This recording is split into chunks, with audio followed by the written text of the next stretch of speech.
Hi, I'm David Weegenaar. This is week number 49, lesson number 3. This is a good lesson because it actually shows an international master here as white resigned. Probably fair enough, you might say, because what are they going to do about this move for black? Queen h3 checkmate. I mean, they could take this bishop, and then we've got this move, the engine's on. We've got queen e1 and not king here now, because then we'd have queen f2 check, but king here to g2, but it's not very nice, is it really? Let's face it. Queen here check, and the king has to be very careful about not losing the rook or the knight here. So we would have this move, and then we could have this move that would create difficulties for the rook on d4 sort of thing. We can go here,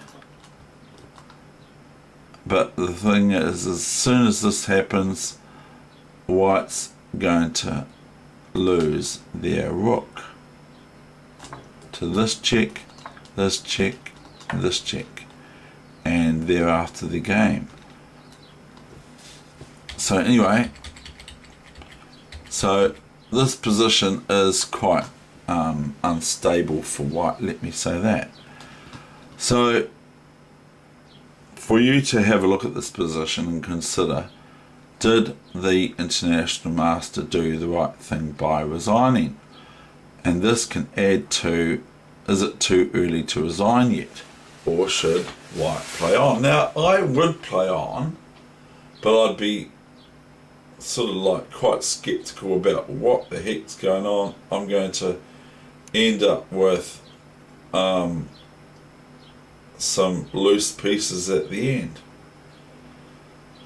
So I set this position last night, and I was watching Roots on TV, on my TV, Roots, the new series from a couple of years ago, and so I was working this out in my head, much the same as I often work out chess problems, the best way, and it occurred to me the following.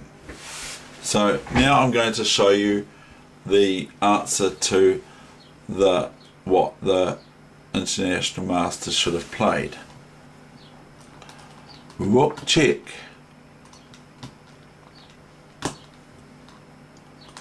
King up here. Okay.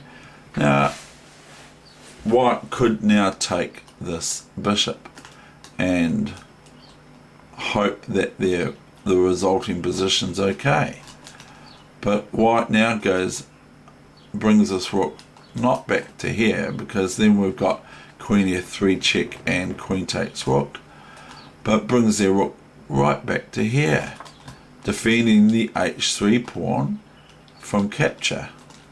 Now the only way for black to save the bishop on d4 and can't take it, well, can take it, but then they're going to end up with material loss, is queen f4.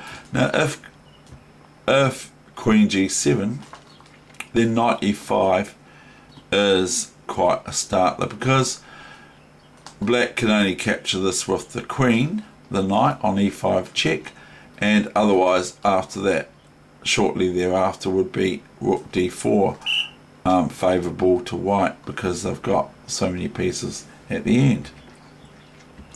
So here, the best response, even according to the computer, is queen f4.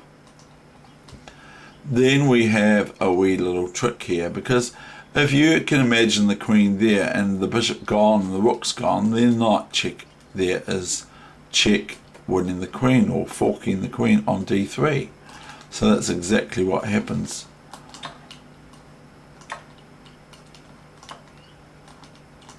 That's forced, of course. Otherwise c5 is possible, but that's okay, no problem.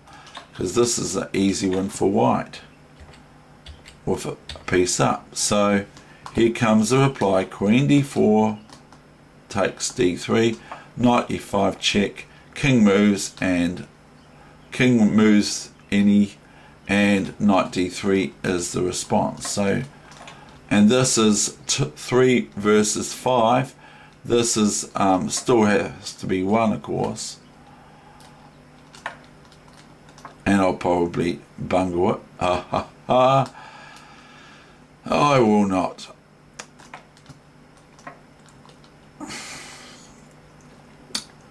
So anyway, that's the end of this session. I hope you enjoyed this wee little take on the. I'll just play some more for fun, because we have to still be careful. We can just let this happen. We can let this happen. Doesn't really matter too much. See, because now the king has to relinquish sooner or later. Actually, this is a better move. Oh no, we'll just go here, h5 here, and etc. I'm pulling back on the reins a little bit there. Okay, thank you.